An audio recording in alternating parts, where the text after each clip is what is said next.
আসসালামু আলাইকুম সুপ্রিয় নবম দশম শ্রেণীর শিক্ষার্থীবৃন্দ। আজকে আমরা শিখব তোমাদের সাধারণ গণিত বইয়ের চতুর্থ অধ্যায় সূচক ও লগারিদম, অনুশীলনী 4.2, পৃষ্ঠা নাম্বার 86 নম্বর পৃষ্ঠার 4 নম্বর প্রশ্নটি। শিক্ষার্থীবৃন্দ, 4 নম্বর প্রশ্নটি লক্ষ্য করো, দেখো 4 নম্বর প্রশ্নে কিন্তু বলছে সরল করো। এখানে 3টি প্রশ্ন রয়েছে। আজকে আমরা এই 3টি প্রশ্ন সমাধান করব ইনশাআল্লাহ। শিক্ষার্থী বন্ধু, চলো তাহলে শুরু করা যাক। প্রিয় শিক্ষার্থীবৃন্দ, আমি 4 নম্বর প্রশ্নটি আমার খাতায় উঠিয়ে নিছি। আমি এটা তোমাদেরকে সমাধান করে দেখাবো। শিক্ষার্থী বন্ধু, এই প্রশ্নটি গুরুত্বপূর্ণ একটি প্রশ্ন। দেখো, এখানে লগের এবং সূচকের একটা সূত্র প্রয়োগ হয়েছে শিক্ষার্থী বন্ধু। সেই সূত্রটা অনুসারে আমরা এই প্রশ্নটি সমাধান করব। দেখো, আমরা কিন্তু এর আগে ক্লাসে দেখেছিলাম যে এরকম করে লগের সামনে যদি কোনো সহগ থাকে, সেই সহগটাকে কিন্তু এই যে এখানে সূচক আছে, সূচকের উপরে আরেকটা সূচক দেওয়া যায়। শিক্ষার্থী বন্ধু, আমি গত ক্লাসে কিন্তু তোমাদেরকে এটা শিখিয়েছিলাম। আশা করছি তোমরা সেটা মনে রাখছো। যদি তোমরা মনে রেখে থাকো তাহলে আমরা এই অঙ্কটি তোমাদেরকে বুঝিয়ে দিতে পারবো ইনশাল্লাহ। দেখো শিক্ষার্থী বন্ধু, আমরা প্রথমে কি করব, এই যে প্রত্যেকটার সামনে যে লগের সামনে যে সহগটা আছে, সেই সহগটাকে আমরা এই প্রত্যেকটি সূচকের উপরে দিয়ে দেব। তাহলে প্রথমটা কি হবে, দেখো লগ থাকবে ভিত্তি 10 যা আছে তাই, আর 10 9 টু দি পাওয়ার এই 7টা উপরে চলে গেল মাইনাস। এবার লগ 10 25 ডিভাইডেড 24 উপরে আমরা 82কে দিয়ে দেব প্লাস লগ 10 81 ডিভাইডেড 80, তারপর আমরা কি করব, 3টাকে উঠিয়ে দেব। প্রিয় শিক্ষার্থী বন্ধু, এটা তুমি আশা করছি বুঝতে পারছো। এখন আমরা দেখতে পাচ্ছি এখানে আমাদের 3টি লগ 10 আছে। 3টি লগ 10 থাকার কারণে, প্রত্যেকটিতে লগ 10 থাকার কারণে আমরা যদি লগ 10কে কমন নিয়ে নিই তাহলে দেখো কি হয়, লগ 10 কমন নিলে হবে 10 ডিভাইডেড 9 টু দি পাওয়ার 7। যেহেতু আমরা কমন নিচ্ছি তাহলে চিহ্নের পরিবর্তন হবে, বিয়োগ থাকলে ভাগ। তাহলে এখানে হবে 25 ডিভাইডেড 24 উপরে স্কোয়ার, এখানে হবে ইনটু 81 ডিভাইডেড 80 কিউব। এখন এখান থেকে সেকেন্ড ব্র্যাকেট দিয়ে শেষ করে দিলাম। প্রিয় শিক্ষার্থী বন্ধু, এখন আমাদের আরেকটা কাজ করে নিতে হবে। যেমন দেখো, এখানে ভাগ চিহ্ন আছে, অঙ্কের ভিতরে ভাগ চিহ্ন রাখা যায় না সরল অঙ্কে, সেজন্য আমরা এটাকে গুণ দিয়ে দেব। তাহলে 10 ডিভাইডেড 9 7, আমরা এটাকে গুণ দিয়ে দিলে এই 24টা উপরে উঠবে আর 25টা নিচে নামে আসবে, বাদ বাকি যা আছে তাই। এখন শিক্ষার্থী বন্ধু, আমি দেখো পাশে রাফ করছি, এই রাফটাকে তুমি একটু লক্ষ্য করো। এখানে কিন্তু 10 আছে, দেখো 9 আছে, 24 25 81 80 প্রত্যেকটা সংখ্যায় আমি এখানে লিখে নিছি। যেমন দেখো 10কে আমরা মৌলিক সংখ্যায় ভাঙবো, তাহলে 5 আর 2 মৌলিক সংখ্যায় কিন্তু 5 2 10 হয়, তাহলে 5 এবং 2 লেখা যায়। আবার 9কে লেখা যায় 3 গুণন 3, অর্থাৎ 3-এর উপরে স্কোয়ার দেওয়া যায়। 5 মানে 5-এর উপরে স্কোয়ার দেওয়া যায়, বা 5 গুণন 5 না লিখে আমরা স্কোয়ার দিয়ে একবারে করে নেব। তারপরে 81 মানে শিক্ষার্থী বন্ধু 4টা 3 লেখা যায়, দেখো 3 3-কে 9, 3 নং 27, 3 27 81। তারপরে 80-কে লেখা যায় শিক্ষার্থী বন্ধু 5 16 80, আর 16 মানে আমরা জানি 2 টু দি পাওয়ার 4, আর 5 তো 5ই। তাহলে আমরা এই যে এখানে রাফ করছি, এই প্রত্যেকটা রাফকৃত অংশ আমরা এখানে বসাবো। আমি তোমাদেরকে বুঝিয়ে দেওয়ার জন্য রাফ করছি। দেখো 10-এর বদলে আমরা কি লিখতে পারি, এই যে 5 ইন্টু 2, তাহলে তুমি লেখো 5 ইন্টু 2। নিচে দেখো 9 আছে, তাহলে 9 মানে আমরা কি লিখতে পারি, এই যে দেখো 3-এর উপরে স্কোয়ার, তাহলে 3-এর উপরে স্কোয়ার। উপরে আছে 7কে রেখে দাও। দেখো 24 বলতে আমরা কি বুঝি, 3 আসছে 24 3, আর হচ্ছে যে 8 মানে হচ্ছে 2 কিউব। তাহলে আমরা 24-এর জায়গায় কিন্তু 3 ইন্টু 2 কিউব লিখতে পারি, 3 ইন্টু 2 কিউব 24-এর জায়গায় লিখলাম। 25 মানে আমরা 5-এর উপরে স্কোয়ার দিতে পারি, এই যে উপরে আছে স্কোয়ার ইন্টু, এবার 81 পরিবর্তে আমরা লিখতে পারি 3^4। আবার 80-র বদলে আমরা লিখতে পারি এই যে 2^4 × 5। শিক্ষার্থী বন্ধু তারপরে কিউব, এখান থেকে সেকেন্ড ব্র্যাকেট। এখন দেখো এই যে এখানে আছে 5 × 2, তারপরে কিন্তু 2^7 আর 3, তারপরে স্কোয়ার, তারপরে কিন্তু 2^7। তাহলে আমরা 5-এর উপরে 2^7 বসাই দেই, 2-র উপরে 2^7 বসাই দিলাম। নিচে দেখো 3 আর উপরে আছে টু দি পাওয়ার হিসেবে 2, আবার এই 2-এর আবার টু দি পাওয়ার হচ্ছে 7। তাহলে 7 × 14 একবারে লিখবা, একবারে 14 এটা লিখলাম। এবার দেখো এটা হচ্ছে 3-এর উপরে স্কোয়ার, আমরা 3-এর উপরে স্কোয়ারটা করে নেই। তারপর দেখো 2-এর উপর কিউব, তারপর 3। তাহলে এখানে সূচক, উভয় সূচক গুণ হবে। তাহলে 3 × 6, যোগ না গুণ হবে, কারণ এখানে সূচকের উপরে সূচক থাকলে গুণ হবে, আর সূচক যদি পাশাপাশি থাকে তাহলে যোগ হবে। তাহলে আমরা এখানে 2 6 করতে পারি। 5 দেখো 2 × 4। এবার 3 3×4 12। আবার এখানে 2 3×4 12 × 5 কিউব। প্রিয় শিক্ষার্থী বন্ধু, এটা লেখা শেষ। এখন আমরা ব্র্যাকেট ছাড়া একটু লিখে নিই। দেখো আমি একটা টান দিয়ে পুরোটাই লিখবো, কারণ উপরে কিন্তু গুণ, নিচেও কিন্তু সেটা ভাগাকারে আছে, অর্থাৎ প্রত্যেকটা কিন্তু গুণ। তাহলে আমরা এভাবে লিখতে পারি, উপরে যা আছে সব কয়টা আমরা এভাবে লিখতে পারি। দেখো উপরে যত যা আছে তুমি এরকম করে লিখবা।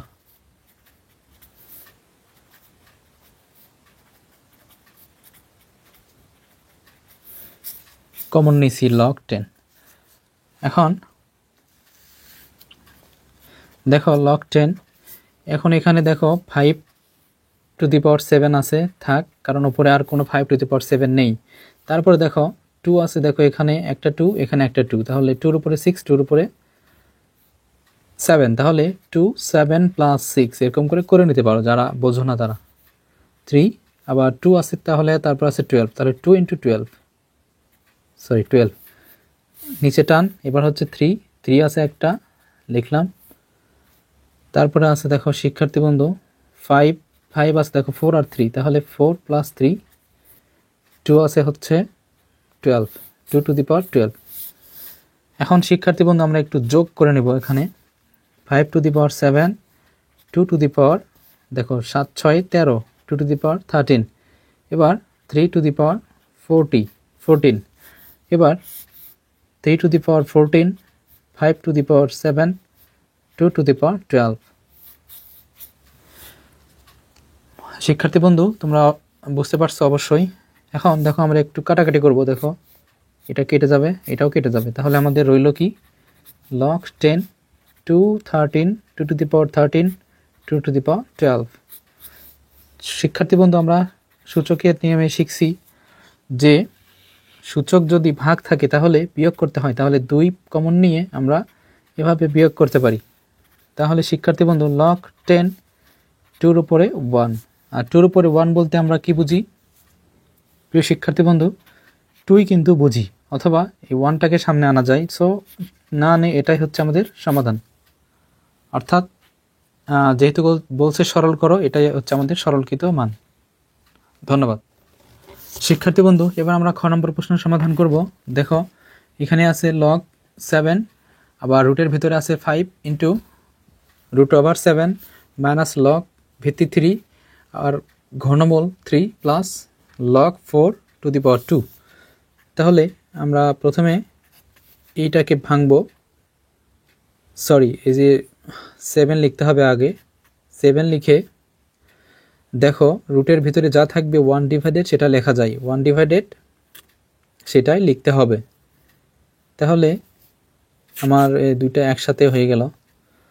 শিক্ষার্থী বন্ধু এটা হচ্ছে ভিত্তি, এটা হচ্ছে এই যে এই 7, আর রুটের ভেতরে যেহেতু ঘনমূল আকারে 5 আছে সেজন্য 1/5, আর এখানে 7 হবে 1/2। এটা আমরা ব্র্যাকেটের ভেতরে রেখে দিলাম, মাইনাস log ভিত্তি 3, আর এখানে হবে শিক্ষার্থী বন্ধু 3 1/3, কারণ ঘনমূলের মান হচ্ছে 1/3, প্লাস log 4। এখন যদি আমরা 4-এর উপর রুট দিয়ে দিই তাহলে কিন্তু 2 হয় এখানে, এই জন্য তাহলে log 7 এখানে যদি আমরা সূচক যেহেতু গুণ আছে, ভিত্তি গুণ থাকলে সূচক যোগ হয়, তাহলে একটা লিখে আমরা এরকম করে যোগ দিতে পারি। মাইনাস দেখো 1/3 এটা সামনে আনবো, 1/3 log 3 to the power 3 plus log 4 1/2, কারণ বর্গের মান হচ্ছে 1/2। তাহলে log 7 এখানে দেখো 7 আর এখানে লসাগু হবে 5 আর 2, এর লসাগু হচ্ছে 10, 5 2 10 2, আবার 5 2 10 5, মাইনাস 1/3 আর এটার মান শিক্ষার্থী বন্ধু লগ ভিত্তি এবং সূচক যদি একই হয় তাহলে তার মান হয় 1, প্লাস 1/2 সামনে আসবে, তাহলে থাকলে হচ্ছে log 4 to the power 4। এবার log 7 এখানে দেখো 5 আর 2 হচ্ছে 7, 7/10 মাইনাস 1/3 শিক্ষার্থী বন্ধু, কারণ 1 1 1 প্লাস 1/2 ইন্টু 1, কারণ সূচক এবং ভিত্তি একই।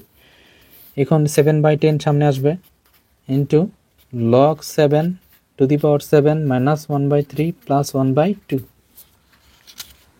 এবার 7/10 এটার মান হচ্ছে 1 মাইনাস 1/3 প্লাস 1/2, তাহলে 7/10 মাইনাস 1/3 প্লাস 1/2।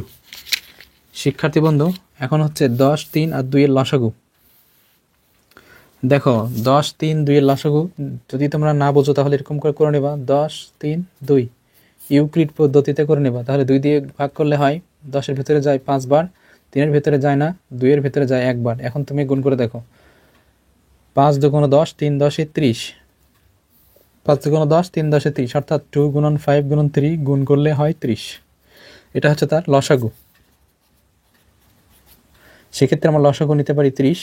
এখন এই যে 10 দ্বারা যদি আমরা 30কে ভাগ দিই 3 দিয়ে 7কে গুণ করলে 3 7 21 মাইনাস 3 10 30, 10 দ্বারা 1কে গুণ দিলে 10ই হয়, প্লাস 15 2 30। এখন দেখো 21 আর আমাদের এটা 15, তাহলে হয় 36 মাইনাস 10 ডিভাইডেড 23। এখন 36 থেকে 10 বিয়োগ করলে শিক্ষার্থী বন্ধু 26 হয়, তাহলে 26 ডিভাইডেড 23। এখন যদি উভয়কে ভাগ দিই আমরা 2 দ্বারা, 13 2 26, 15 2 30, তাহলে হবে হচ্ছে 13 ডিভাইডেড 15। এটাই হচ্ছে আমাদের খ নম্বরের সমাধান। এবারে আমরা গ নম্বর প্রশ্ন সমাধান করব। দেখো গ নম্বর প্রশ্নে আমরা এই যে লাস্ট যে আমাদের এখানে এটা আছে, এটাকে আমরা এই 3কে আমরা এই যে আমাদের সূচক আছে তার উপরে দিয়ে দেবো, আর এখান থেকে 3টা থেকে log e কে কমন নেব। এখানে আছে log e, তাহলে log e কে কমন নিলে হবে হচ্ছে a cube b cube c cube. Common নিলে কিন্তু চিহ্নের পরিবর্তন হয়ে যাবে, গুণ হবে b cube c cube d cube c cube d cube a cube.